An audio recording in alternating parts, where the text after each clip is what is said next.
Hello' dear লাৰ্নাৰ্ছ, আশা কৰোঁ সকলোৱে ভালে আছে। টেকনো এডু ইনফো চেনেললৈ আপোনালোকক স্বাগতম জনাইছোঁ। আজি এটা মষ্ট ইম্পৰ্টেণ্ট ক্লাছ লৈ আপোনালোকৰ লগত আলোচনা কৰিম। আজি ক্লাছটো হৈছে যে বিভিন্ন সঁজুলি আৰু ইয়াৰ ব্যৱহাৰ। তো বিভিন্ন ধৰণৰ কম্পিটিটিভ এক্সামত বা প্ৰতিযোগিতামূলক পৰীক্ষাৰ বাবে এনেকুৱা ধৰণৰ বহুত প্ৰশ্ন আমি অহা দেখা পাইছোঁ। তো ইয়াত যিখিনি আজি আলোচনা কৰিম বিভিন্ন সঁজুলি আৰু ইয়াৰ ব্যৱহাৰৰ বিষয়ে আলোচনা কৰিম। আপোনালোকে ভিডিঅ'টো স্কিপ নকৰাকৈ সম্পূৰ্ণ চাব বুলি আশা ৰাখিছোঁ। আৰু যিসকলে টেকনো এডু ইনফো চেনেলটো ছাবস্ক্ৰাইব কৰা নাই, কাইণ্ডলি টেকনো এডু ইনফো চেনেলটো ছাবস্ক্ৰাইব কৰি ল'ব আৰু বেল আইকনটো প্ৰেছ কৰিব। যিকোনো নটিফিকেশ্যন আপোনালোকে সোনকালে পাব বুলি আশা ৰাখিছোঁ। আৰু শৈক্ষিক দিশক আপোনালোকৰ যিকোনো সহায়ৰ বাবে আমালৈ হোৱাটছআপ কৰিব পাৰে 9577852498। আৰু এই ভিডিঅ'টো আপোনালোকৰ বন্ধু বান্ধৱীলৈ শ্বেয়াৰ কৰিব যাতে সকলোৱে চাব পাৰে। যিকোনো কম্পিটিটিভ এক্সামৰ কাৰণে খুবেই প্ৰয়োজনীয় এটা ভিডিঅ'। তো বলক পলম নকৰাকৈ ভিডিঅ'টো আজি আৰম্ভ কৰোঁ। তো আজিৰ ফাৰ্ষ্ট কুৱেশ্যন হৈছে যে ষ্টেথোস্কোপৰ ব্যৱহাৰ কৰা হয়। ক'ত ব্যৱহাৰ কৰা হয়? ষ্টেথোস্কোপৰ ক'ত ব্যৱহাৰ কৰা হয়? এইটো হৈছে যেতিয়া মানুহৰ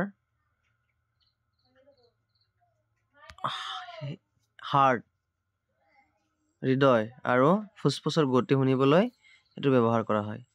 ঠিক আছে।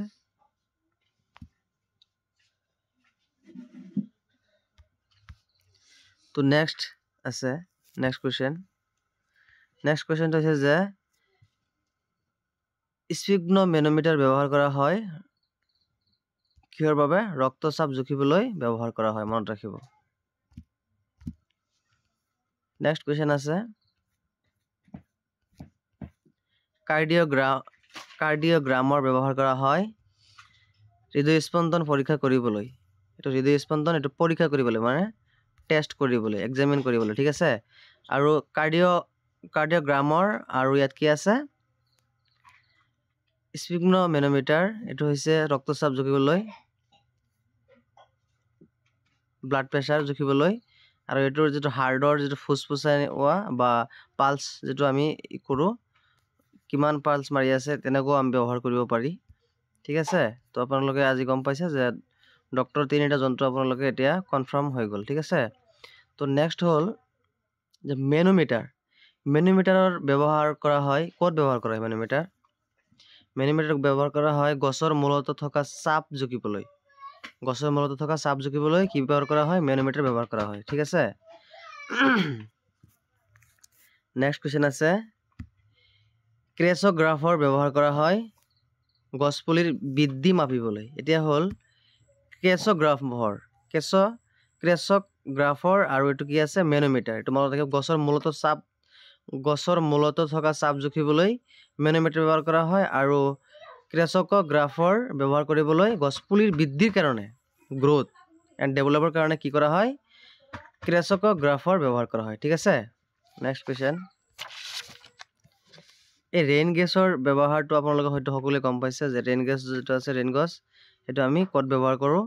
এইটো আপোনালোকে গমেই পাইছে অলৰেডি যে বৰষুণৰ পৰিমাণ জুখিবলৈ বা মাপিবলৈ আমি ৰেইন গছৰ ব্যৱহাৰ কৰোঁ। ঠিক আছে।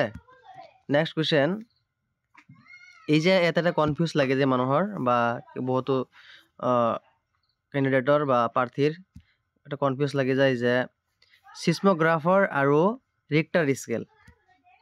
ছিস্মোগ্ৰাফৰ আৰু ৰিক্টাৰ স্কেল বস্তুটো হ'ল নামটো বেলেগ বেলেগ। আৰু ৰিক্টাৰ স্কেলৰ ব্যৱহাৰ কৰা হয় ভূমিকম্পৰ প্ৰাবল্য জুখিবলৈ আৰু ছিস্মোগ্ৰাফৰ ব্যৱহাৰ কৰে ভূমিকম্পৰ কম্পন জুখিবলৈ। এই দুটা বস্তু কিন্তু বহুতৰে কনফিউজ লাগি যায়। আপোনালোকে ধুনীয়াকৈ মনত ৰাখিব, কেতিয়াও কনফিউজ নহয়। মই একেলগতে বস্তু দুটা শ্বেয়াৰ কৰি দিছোঁ। ঠিক আছে। ৰিক্টাৰ স্কেল ব্যৱহাৰ কৰা হয় ভূমিকম্পৰ প্ৰাবল্য জুখিবলৈ আৰু ছিস্মোগ্ৰাফৰ ব্যৱহাৰ কৰা হয় ভূমিকম্পৰ কম্পন যিটো কম্পন আছে, ভাইব্ৰেট যিটো আছে সেইটো জুখিবলৈ ছিস্মোগ্ৰাফৰ ব্যৱহাৰ কৰা। ঠিক আছে। তো নেক্সট কুৱেশ্যন আছে যে ফেটোমিটাৰৰ ব্যৱহাৰ কৰা হয়। ফেটোমিটাৰ ক'ত ব্যৱহাৰ কৰা হয়? সাগৰৰ গভীৰতা জুখিবলৈ ফেটোমিটাৰ ব্যৱহাৰ কৰা হয়। ঠিক আছে, মনত থাকিব। নেক্সট কুৱেশ্যন হ'ল এনিমোমিটাৰ। এতিয়া এনিমোমিটাৰ হ'ল বতাহৰ শক্তি আৰু গতি জুখিবলৈ। ঠিক আছে। বতাহৰ শক্তি আৰু গতি জুখিবলৈ এনিমোমিটাৰ ব্যৱহাৰ কৰা হয় ঠিক আছে নেক্সট কোৱেশ্চন বেৰোমিটাৰ এটা হল বেৰোমিটাৰ বায়ুমণ্ডলৰ চাপ জুখিবলৈ ব্যৱহাৰ কৰা হয় ঠিক আছে এনিমোমিটাৰ আৰু বেৰোমিটাৰ বস্তু দুইটাই বেলেগ বেলেগ ঠিক আছে বেৰোমিটাৰ হৈছে বায়ুমণ্ডলৰ চাপ জুখিবলৈ বেৰোমিটাৰ ব্যৱহাৰ কৰা হয় ঠিক আছে নেক্সট কোৱেশ্চন হাইগ্ৰোমিটাৰৰ ব্যৱহাৰ কৰা হয় ক'ত হাইগ্ৰোমিটাৰৰ ব্যৱহাৰ কৰা হয় বায়ুমণ্ডলৰ আৰ্দ্ৰতা জুখিবলৈ এইটো হল বায়ুমণ্ডলৰ আৰ্দ্ৰতা হৈছে হাইগ্ৰোমিটাৰ আৰু বায়ুমণ্ডলৰ চাপ জুখিবলৈ হৈছে বেৰোমিটাৰ মনত ৰাখিব দুইটা বস্তু সেপাৰেট তাৰ পিছত আছে সেক্সোচেণ্টৰ ব্যৱহাৰ কৰা হয় দুইবিধ বস্তুৰ কৌণিক যেটো ডিসটেন্স বা দূৰত্ব সেইটো মাপিবলৈ সেক্সোচেণ্টৰ ব্যৱহাৰ কৰা হয় ওকে নেক্সট কোৱেশ্চন হৈছে অডোমিটাৰৰ ব্যৱহাৰ কৰা হয় ক'ত ব্যৱহাৰ কৰা হয় ব্যৱহাৰ কৰা হয় এটো হৈছে যে চক্ৰই কিমান দূৰত্ব মানে যে চক্ৰ আছে চক্ৰটো কিমান দূৰত্ব অতিক্ৰম কৰিছে বা কিমান দূৰত্ব ডিসটেন্স কৰিছে হেতুৰ কাৰণে হে মাপিবলৈ কি কৰা হয় অডোমিটাৰৰ ব্যৱহাৰ কৰা হয় ঠিক আছে নেক্সট কোৱেশ্চন হৈছে যে টেকোমিটাৰ ক'ত ব্যৱহাৰ কৰা হয় বা টেকোমিটাৰ কিয় ব্যৱহাৰ কৰা হয় ক'ত ব্যৱহাৰ কৰা হয় কিহৰ কাৰণে ব্যৱহাৰ কৰা হয় এনেকুৱা আহিব পাৰে হেতু হৈছে টেকোমিটাৰ ব্যৱহাৰ কৰা হয় বিমানৰ যেটো গতি বা বিমানৰ যেটো মাপ জুখিবলৈ ব্যৱহাৰ কৰা হয় টেকোমিটাৰ ঠিক আছে